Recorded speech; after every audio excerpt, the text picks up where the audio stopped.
same night the Lord said to him, take the second bull.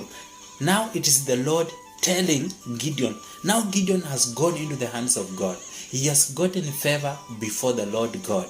And he has acknowledged that indeed I've seen God. He has built the first altar by making sure that he has built the altar of peace. There is peace in himself. There is that kind. He has no fear. He has peace. He is calm. Now he is focusing to do the work of God.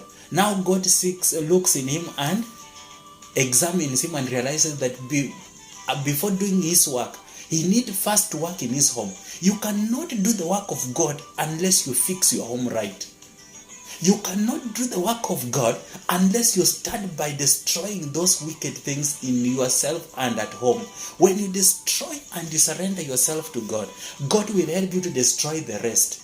You only offer yourself as a living sacrifice to God. When you offer yourself as a living sacrifice, God is going to work out the rest. And he will defend you. He will make sure there is nothing that is coming to destroy you because you are strong in the Lord. And he will take over the battle, fight for you and set you free. So when you surrender yourself into the hands of the Lord, at his feet, you kneel down and in truth and in spirit, you pour out everything you have to him. You pray, you fast, and you give where necessary. Then God will touch yourself because there is that connection. I'm not asking you to give me money because I'm not your pastor.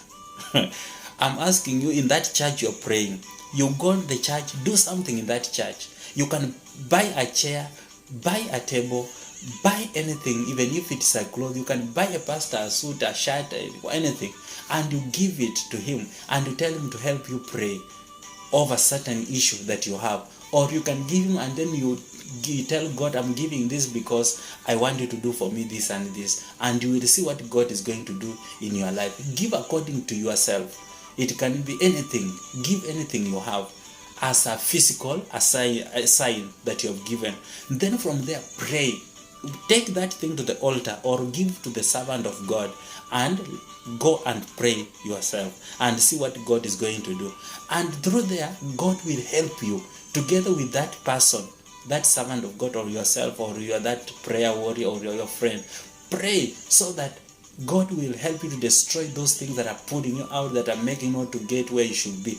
And God will work with you. You will be a prosperous person in terms of spiritual work and in terms of worshiping God. And God will touch you because God says that if you know him, you know if you know Jesus, you know the Father. And if you know the Father, then you have everything, because everything was put under the feet of Jesus. And therefore, when we ask, when he said that knock, it shall be opened. Seek and you will find. Therefore, when you do that, and we ask through the blood, the Son, Jesus Christ, we have everything. Therefore, Gideon asked a lot of questions, and Lord offered answers to him and directed him. And he became a very intelligent man and a victorious person. God does not work with a group of many people, but he works with a group of people who have faith, who are strong, who have wisdom of the Lord. That's why when we see that, when you go further, you will see that when he had now finished preparing his servant Gideon, he asked him to get soldiers. There were thousands of them, but through Gideon, God made sure that he slashed those people from all those thousands into 300. That he went with them to work with them and defeated the whole battalion of the Midianites. So when God wants to do things in our life, when he wants to destroy every enemy in our life, he will not need us to be many, but he will use those people who have faith. Even if all of us we have faith, it is right, but faith with action.